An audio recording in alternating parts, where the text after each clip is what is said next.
फिर इसके बाद हम लोगों ने दूसरा जो पार्ट होता है कॉस्ट ऑफ प्रोडक्शन रिपोर्ट के अंदर, वो हम बनाते हैं cost accumulation and unit cost summary.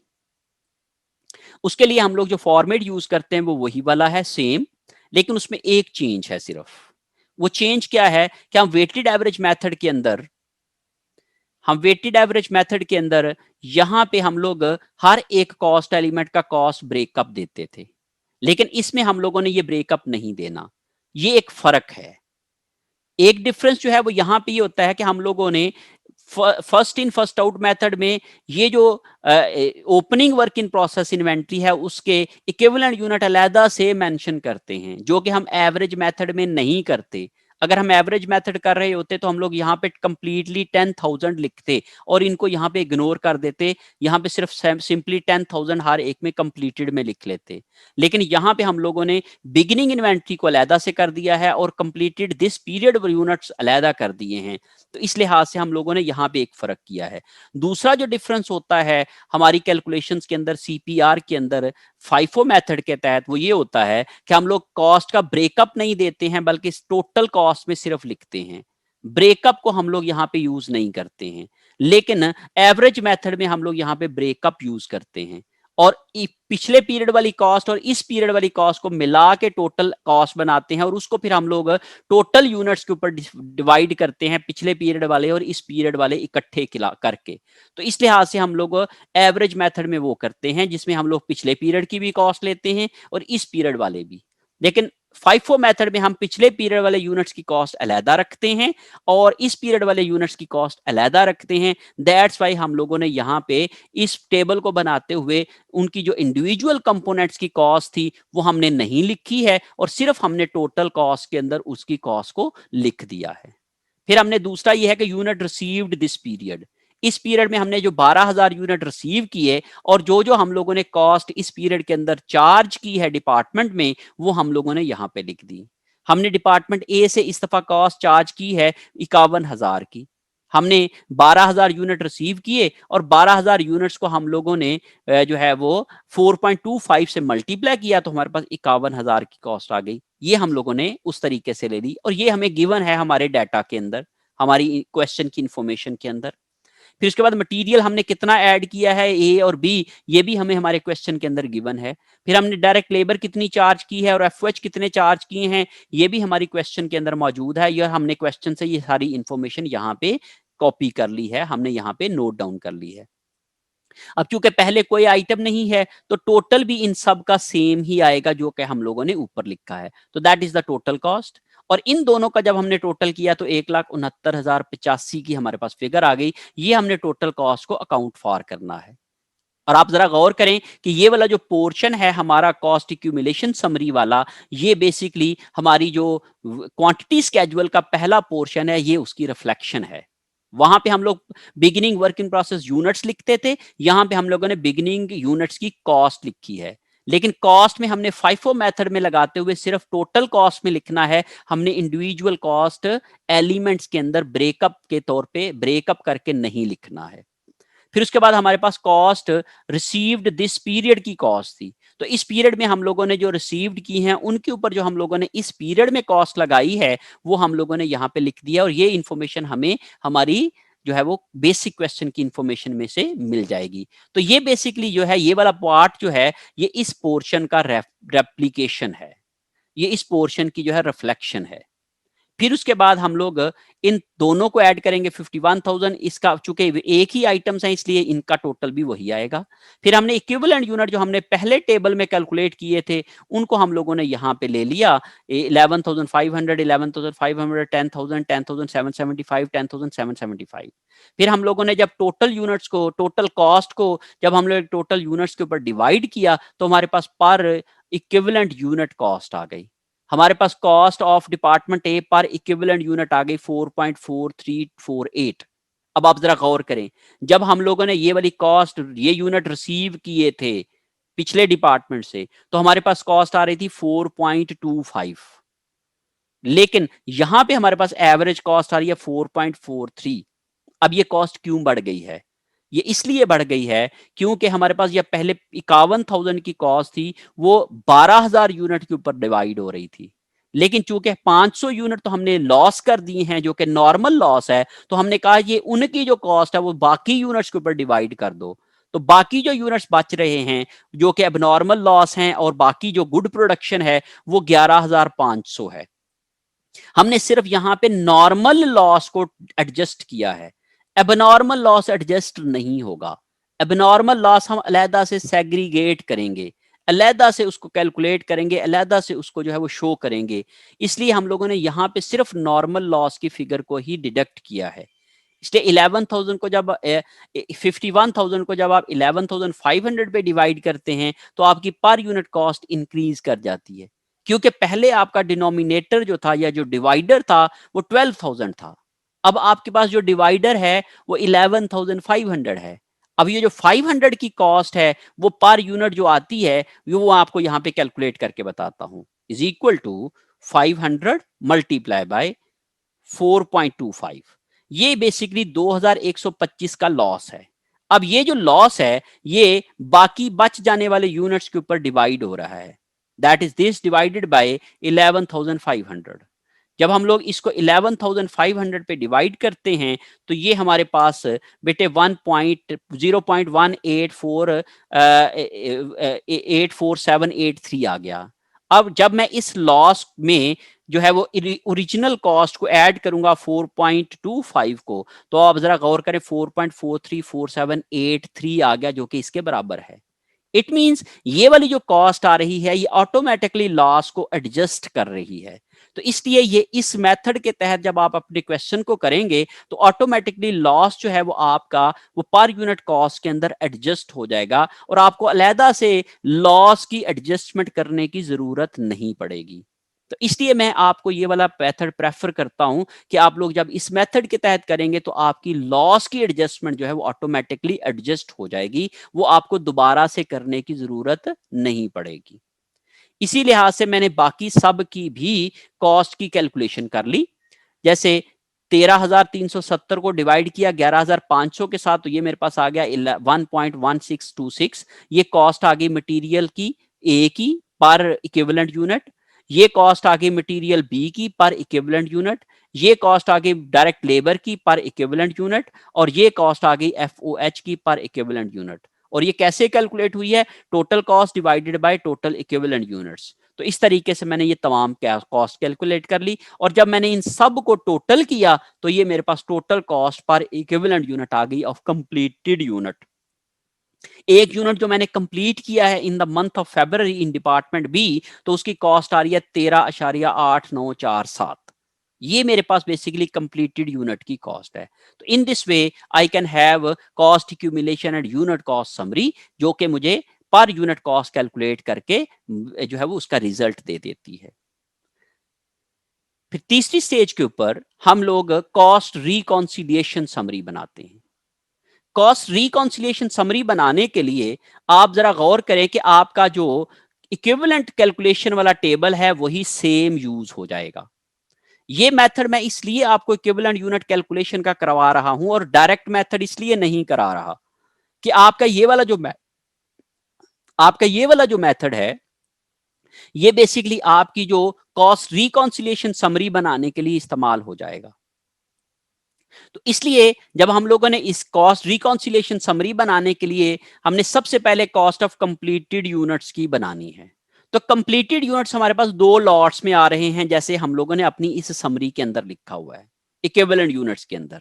Number 1 है 1500 यूनिट जो कि ओपनिंग इन्वेंट्री थी और फिर जो इस पीरियड में हम लोगों ने स्टार्ट किए और कंप्लीट किए वो थे 8500 यूनिट्स।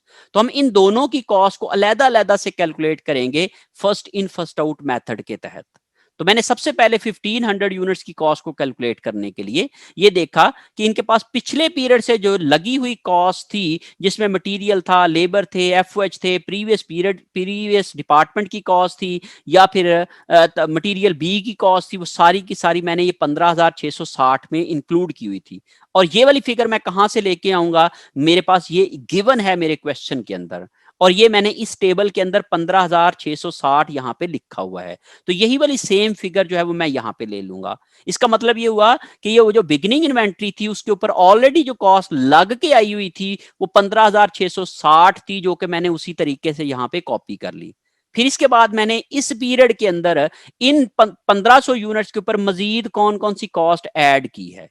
तो मैंने डिपार्टमेंट ए की कोई कॉस्ट ऐड नहीं की, क्योंकि ये ऑलरेडी 15,660 में इंक्लूसिव थी, ये पिछले पीरियड में ही लग चुकी हुई थी सारी की सारी। फिर मटेरियल ए की भी मैंने कोई कॉस्ट शामिल नहीं की। क्यों? क्योंकि ये वाली कॉस्ट ऑफ ये भी मैं पिछले पीरियड में ही इन यूनिट्स के ऊपर अप्लाई कर चुका हुआ था और ये इस कॉस्ट के अंदर ऑलरेडी शामिल है।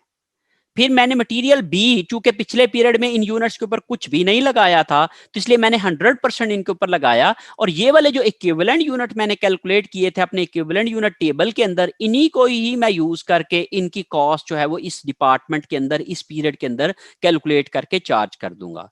So 1500 multiply by per unit cost of equivalent unit in department B in February is 0.45। तो ये पर यूनिट कॉस्ट को जब मैं 1500 से मल्टीप्लाई करूंगा तो ये मेरे पास 675 की कॉस्ट आ जाएगी।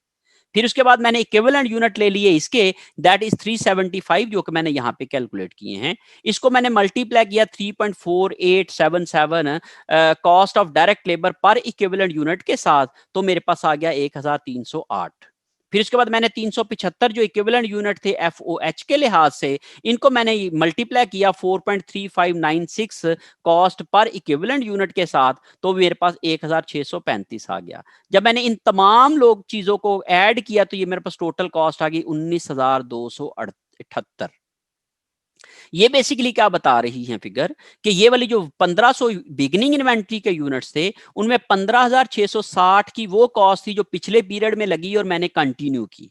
और इस पीरियड के दौरान मैंने इन यूनिट्स के ऊपर इस तरीके से इतने यूनिट्स के बराबर काम किया है। मटेरियल बी के लिहाज से 1500 यूनिट्स के बराबर काम किया है, लेबर के लिहाज से 375 यूनिट के बराबर काम किया है और एफओएच के लिहाज से 375 यूनिट के बराबर काम किया है। जब मैंने इन सब को उनके रेलेवेंट पर यूनिट कॉस्ट के साथ मल्टीप्लाई करके लिखा तो मैंने ये वाली कॉस्ट जो है वो इस पीरियड के अंदर इन यूनिट्स के अंदर ऐड की है, तो ये कंप्लीट हो गए हैं और इस लिहाज से इनकी कंप्लीटेड यूनिट की कॉस्ट जो आ रही है वो 19,278 है, जो कि 1500 यूनिट जो बिगिनिंग इन्वेंट्री में पड़े हुए थे वो मैंने अलहदा से कंप्लीट करके पहले उनको आगे फॉरवर्ड कर दिया है।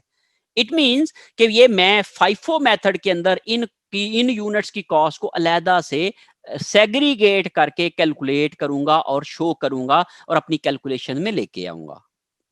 फिर उसके बाद हमने कहा कि जो इस पीरियड में ही हमने स्टार्ट किए और कंप्लीट कर लिए वो थे 8500 यूनिट्स। उन 8500 यूनिट्स को जब मैंने पर यूनिट कॉस्ट जो मैंने अभी इस पीरियड में कैलकुलेट की है दैट इज 13.8947, इसके साथ जब मैंने मल्टीप्लाई किया तो ये मेरे पास जो है वो 1,18,105 की कॉस्ट ये आ गई। अब चूंकि ये 100% कंप्लीट थे और हर एक कॉस्ट एलिमेंट की इक्विवेलेंट यूनिट भी सेम आ रहे थे, तो इसलिए मैंने सिर्फ इसकी एक लाइन में कैलकुलेशन की। अब आप जरा गौर करें कि जब हम लोग वेटेड एवरेज मेथड में कैलकुलेशंस करते थे तो हम लोग सिर्फ और सिर्फ सिंपली एक ही लाइन लिखते थे, कंप्लीटेड एंड ट्रांसफर्ड आउट, और हम लोग 1500 यूनिट जो हमने ओपनिंग में थे और जो 8500 यूनिट जो हमारे जो इस पीरियड वाले थे, ये मिला के हम लोगों ने टोटल 10,000 यूनिट की कॉस्ट जो है वो यहाँ पे कैलकुलेट की थी। लेकिन यहां पे जब हम फाइफो मेथड लगाएंगे तो हम 1500 यूनिट्स की कॉस्ट अलहदा से कैलकुलेट करेंगे और जो बाकी इस पीरियड में यूज होने वाले या इस पीरियड में कंप्लीट होने वाले यूनिट्स हैं जो कि अभी हम लोगों ने स्टार्ट किए थे और इसी पीरियड में कंप्लीट कर लिए, उनकी कॉस्ट हम अलहदा से कैलकुलेट करके लिखेंगे यहाँ पे। तो इस तरह से हम लोगों ने इनकी ये कॉस्ट कर ली और जो कॉस्ट ऑफ कंप्लीटेड गुड्स हैं वो इन दोनों का सम हो जाएगा, sum of both of the items.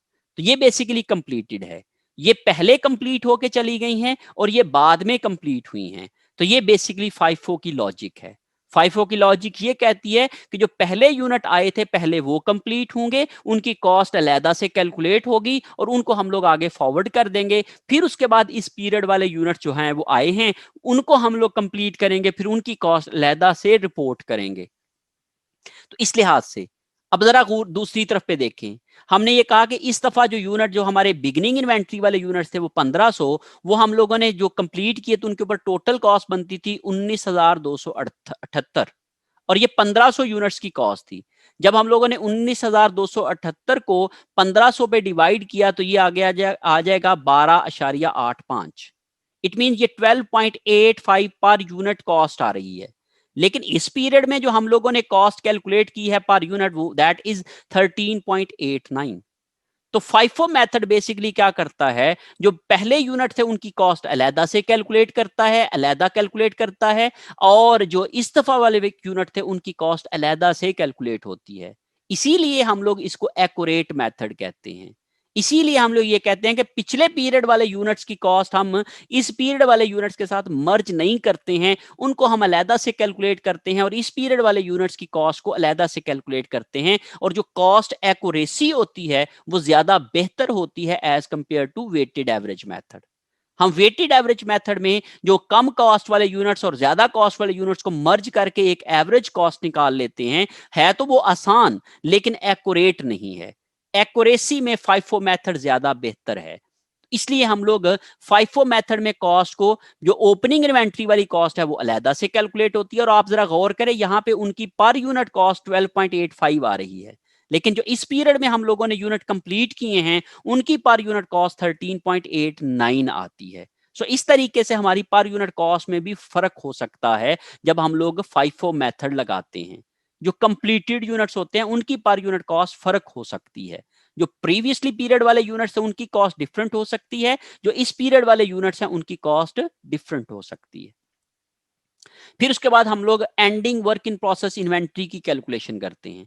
ये तमाम कैलकुलेशन बिल्कुल उसी तरीके से हैं जैसे हम लोग एवरेज मेथड में करते थे। हमने कहा कि इक्विवेलेंट यूनिट इनके तमाम यहां पे मैंने लिख दिए हुए हैं। ये मैंने इसलिए लिखे हैं ताकि मैं कैलकुलेशन में लेके आऊं, अदरवाइज मुझे ये वाला पूरे टेबल के अंदर ये वाली कैलकुलेशंस की जरूरत नहीं है। ये मैंने सिर्फ इसलिए लिखी हैं ताकि मैं अपनी कैलकुलेशन को आसान बना सकूं। और ये अगर मैंने ये वाली इंफॉर्मेशन मैं यहां से भी पिक कर सकता हूं जो मेरे इक्विवेलेंट टेबल का जो है वो कैलकुलेशंस हैं। यहाँ पे मैंने 2000 इसके इक्विवेलेंट यूनिट्स थे डिपार्टमेंट ए के लिहाज से, तो मैंने कहा जी 2000 ये वाले हैं, multiply by per unit cost पर इक्विवेलेंट यूनिट दैट इज 4.4348। इसके साथ जब मैंने मल्टीप्लाई किया तो ये मेरे पास 8870 आ गया। फिर इसके इक्विवेलेंट यूनिट्स थे जो हमारे इक्विवेलेंट टेबल के अंदर मौजूद हैं, इसको मैंने मल्टीप्लाई किया पर कॉस्ट पर इक्विवेलेंट यूनिट की मटेरियल ए की, तो वो 1.1626 है। इसके साथ जब किया तो ये हमारे पास आ गया 2325। इस लिहाज से जीरो इक्विवेलेंट यूनिट्स थे, जीरो के साथ उसकी पर यूनिट कॉस्ट 0.45 को मल्टीप्लाई किया तो ये जीरो आ गया।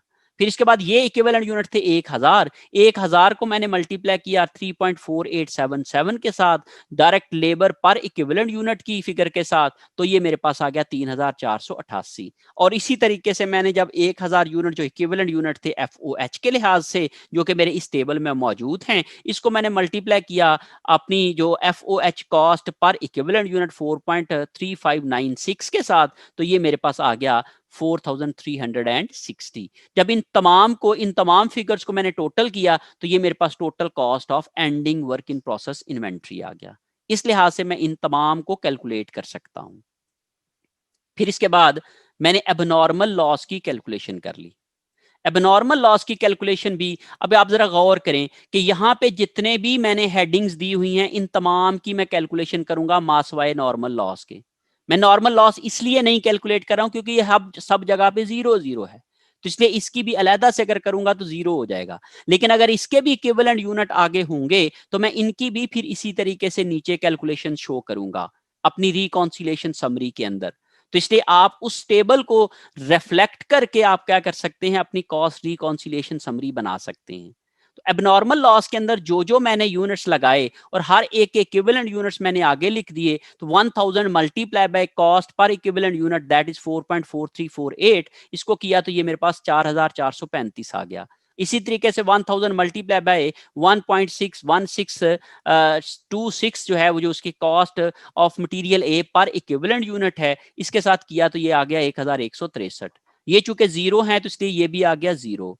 ये हमारे पास 900 यूनिट्स हैं, इक्विवेलेंट यूनिट जो हमने कैलकुलेट किए थे, तो 900 को जब मैं मल्टीप्लाई करूंगा 3.4877 डायरेक्ट लेबर पर इक्विवेलेंट यूनिट के साथ, तो ये मेरे पास आ जाएगा 3139 की फिगर। और इसी तरीके से एफओएच की फिगर कैलकुलेट करूंगा तो ये आ जाएगी 3924। इन तमाम को मैंने ऐड किया तो ये आ जाएगा 12660। ये मैंने इसलिए अलहदा से लॉस को कैलकुलेट किया है क्योंकि मैंने इसको प्रोडक्शन के ऊपर चार्ज नहीं करना, बल्कि इस एक्सपेंस को एक और लॉस के अकाउंट को चार्ज करना है। तो जब भी मुझे किसी स्पेसिफिक अकाउंट को चार्ज करना है तो मुझे अपने लॉस को सेग्रीगेट करना पड़ेगा फ्रॉम प्रोडक्शन यूनिट से, और फिर उसको किसी स्पेसिफिक यूनिट के साथ चार्ज करना पड़ेगा। और अगर मुझे सेपरेट करना है अपने लॉस को अपनी गुड प्रोडक्शन में से, तो फिर मुझे उसके इक्विवेलेंट यूनिट भी यहां पे ऐड करना पड़ेंगे। लेकिन अगर मुझे अलहदा नहीं करना है लॉस को, मुझे मिक्स अप कर देना है तमाम यूनिट्स के साथ, तो फिर मुझे इक्विवेलेंट यूनिट की कैलकुलेशन में कोई भी अमाउंट लिखने की जरूरत नहीं है। तो ये आपका बेसिकली पॉइंट है जो कि आपको नोट करना चाहिए।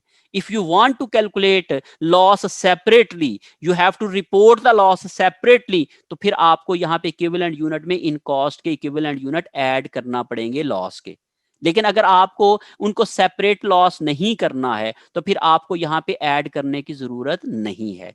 तो इसलिए मैंने यहां पे इसको सेपरेट नहीं करना था, तो इसलिए मैंने इसके कोई भी यूनिट ऐड नहीं किए हैं। लेकिन एबनॉर्मल लॉस को मुझे सेपरेट करना था और मुझे किसी और अकाउंट को चार्ज करना था, स्पेसिफिक अकाउंट को चार्ज करना था, तो इसलिए मैंने यहां पे इनके इक्विवेलेंट यूनिट कैलकुलेट करके इनको इक्विवेलेंट यूनिट में ऐड किया है। तो ये एक बेसिकली एडजस्टमेंट है लॉस की, जो कि आप लोग फर्दर मेरी वीडियोस जो हैं लॉस के ऊपर, जो भी सीपीआर में नॉर्मल और एबनॉर्मल लॉस के ऊपर, आप उनको कंसल्ट कर सकते हैं। So in this way, when we have a total of these 4 figures, this is the total of beginning work in process completed units, this is the total of this period completed units, this is the total of work in process ending inventory, and this is the total of abnormal loss. अब इन चार figures को जब हम लोगों ने add किया तो हमारे पास 1,69,085 आ गया, that is equal to the cost charge to that department 1,69,085. In this way, we can reconcile the cost which we have already charged to the department. Hope so you have understood the whole calculation and preparation of cost of production report under first in first out method by considering normal and abnormal loss at the time. Thank you so much for being with me. फिर इसके बाद हम ये देखते हैं कि हम इसकी जर्नल एंट्रीज कैसे करेंगे। जर्नल एंट्रीज करने के लिए फिर उसी तरीके से हम लोग जो कॉस्ट रिसीव करते हैं प्रीवियस डिपार्टमेंट से, तो उसके लिए हम लोग एंट्री करते हैं डिपार्टमेंट बी के लिहाज से। Work in process department B में चूंकि हम चीजें वसूल कर रहे हैं, तो उसके लिए हम लोग उसको डेबिट कर देते हैं। उसका वर्क इन प्रोसेस अकाउंट बढ़ जाएगा, तो जब वो बढ़ेगा तो वो डेबिट हो जाएगा। और चूंकि हमने जिस डिपार्टमेंट से रिसीव की हुई होती हैं चीजें, वो डिपार्टमेंट ए है, तो वहां से कॉस्ट हमें रिसीव हुई है, तो उस डिपार्टमेंट के अकाउंट को हम क्रेडिट कर देंगे। So this is the cost of goods transfer from department A to department B. जब हम डिपार्टमेंट ए से डिपार्टमेंट बी में कॉस्ट को ट्रांसफर करते हैं तो हम एंट्री करते हैं work in process department B account debit and work in process department A account credit. अब ये 51,000 है, that is given in our question. 12,000 unit हमने ट्रांसफर इन किए हैं और उनमें से जो हर एक कॉस्ट है वो 4.25 है, तो 4.25 को जब आप 12,000 से मल्टीप्लाई करेंगे तो 51,000 आ जाएगा। अदरवाइज आप इस फिगर को, यहाँ पे आपके पास कॉस्ट एक्यूमुलेशन की समरी में डिपार्टमेंट ए की कॉस्ट जो इस पीरियड में चार्ज हुई है या रिसीव हुई है वो है 51,000। आपकी ये वाली फिगर यहाँ पे कैलकुलेट हुई हुई है, तो आप इसको यूज कर सकते हैं। फिर उसके बाद आप दूसरी एंट्री करेंगे material, direct labour and factory overhead charge to department B. इस पीरियड में हम लोगों ने ये जो 3 कॉस्ट चार्ज की हैं डिपार्टमेंट बी के अंदर, वो हम लोग उसकी एंट्री करेंगे। तो डिपार्टमेंट बी अकाउंट डेबिट कर देंगे और मटेरियल्स को, लेबर को और फैक्ट्री ओवरहेड के अकाउंट को क्रेडिट कर देंगे। तो हमने मटेरियल्स के अकाउंट का, और ये तमाम तीनों फिगर जो हैं वो आप अपनी कॉस्ट इक्यूमुलेशन समरी वाले टेबल से ले सकते हैं। ये हमारे पास 13,370 जमा 4500 किया, तो ये हमारे पास आ गया 17,870। ये मटेरियल की अमाउंट है, तो क्रेडिट कर देंगे हम मटेरियल्स के साथ। ये लेबर की अमाउंट है तो हम क्रेडिट कर देंगे पेरोल के साथ। ये एफओएच की अमाउंट है तो हम क्रेडिट कर देंगे फैक्ट्री ओवरहेड अकाउंट के साथ। और इन तमाम के तीनों चारों की फिगर के टोटल को हम लोग work in process department B की अमाउंट के साथ डेबिट कर देंगे। So in this way we can have a entry of cost charge to department. Now the finished goods में जो हमने कॉस्ट भेजी है उसकी हम लोग किस तरीके से एंट्री करेंगे। तो इसका जो टोटल आता है वो इज इक्वल टू ये वाली जो फिगर जो हम लोगों ने पिछले पीरियड की यूनिट कंप्लीट किए वो, प्लस ये वाले जो फिगर जो थे जो हमने इस पीरियड वाले यूनिट कंप्लीट किए ये दोनों की जब आप फिगर को लेके आते हैं तो टोटल आपकी कॉस्ट ऑफ फिनिश्ड गुड्स बन जाती है। इट मींस कि आपने इनमें इस पीरियड के अंदर दो तरह के यूनिट कंप्लीट किए हैं। नंबर वन, जो वर्क इन प्रोसेस बिगिनिंग में पड़े हुए थे वो भी फिनिश गुड्स में चले गए हैं। और जो हम लोगों ने कंप्लीटेड किए हैं, जो इस पीरियड में 12,000 यूनिट रिसीव किए थे, उनमें से जो हमने 8,500 यूनिट कंप्लीट किए हैं तो उनकी कॉस्ट 1,18,105 बनती है। और इन दोनों की कॉस्ट मिला के 1,37,383 बनती है। तो इसको हम लोग जो है वो फिनिश्ड गुड्स को चार्ज कर देंगे और work in process department B के अकाउंट को क्रेडिट कर देंगे। तो ये फिनिश्ड गुड्स की कॉस्ट की हम लोग जो है वो एंट्री कर देंगे। फिर उसके बाद हमने लॉस को चूंकि अलहदा से एबनॉर्मल लॉस में लिखना है तो हमने अदर लॉसेस के अकाउंट को एबनॉर्मल लॉस के साथ ट्रीट कर दिया। और इसकी अमाउंट हम लोगों ने अभी यहां पे कैलकुलेट की है 12,660 के तहत। तो 12,660 से इसको डेबिट कर दिया और work in process department B के अकाउंट को क्रेडिट कर दिया। तो इस तरीके से हम लोगों ने ये लॉस की भी एंट्री कर दी। फिर इसके बाद हम लोग इसके ऊपर जो है वो वर्क इन प्रोसेस अकाउंट बना लेते हैं। वर्क इन प्रोसेस अकाउंट में जो डेबिट साइड के ऊपर अमाउंट्स आएंगी वो तमाम अमाउंट्स आएंगी जो आपके कॉस्ट एक्यूमुलेशन की समरी के अंदर लिखी हुई हैं, जिसमें हमारे पास बिगिनिंग वर्क इन प्रोसेस की इन्वेंट्री की कॉस्ट थी 15,660। तो ये वाली अमाउंट हम उधर लिख देंगे। फिर उसके बाद हम लोगों ने जो एंट्रीज यहां पे की हैं, इन एंट्रीज को हम अपने उस वर्क इन प्रोसेस अकाउंट में पोस्ट कर देंगे। तो work in process department B का अकाउंट डेबिट हो रहा है इन तीन अकाउंट्स की वजह से। तो 17,870, 37,550 और 46,975। और इस लिहाज से मैंने डिपार्टमेंट ए की कॉस्ट 51,000 ये बी डेबिट हो रहा है। ये देखिए, डिपार्टमेंट बी अकाउंट डेबिट और डिपार्टमेंट ए अकाउंट क्रेडिट। तो डिपार्टमेंट ए की वजह से 51,000 ये आ गई, फिर मटेरियल्स की वजह से ये आ गई, पेरोल की वजह से ये आ गई, ओवरहेड्स की वजह से ये आ गई। तो हमने ये वाले तमाम डेबिट कर दिया। इट मींस ये वाला जो टेबल होता है, ये कॉस्ट एक्यूमुलेशन समरी वाला टेबल, ये हमारी वर्क इन प्रोसेस की डेबिट साइड होती है। फिर उसके बाद हम क्रेडिट साइड पे आ जाते हैं।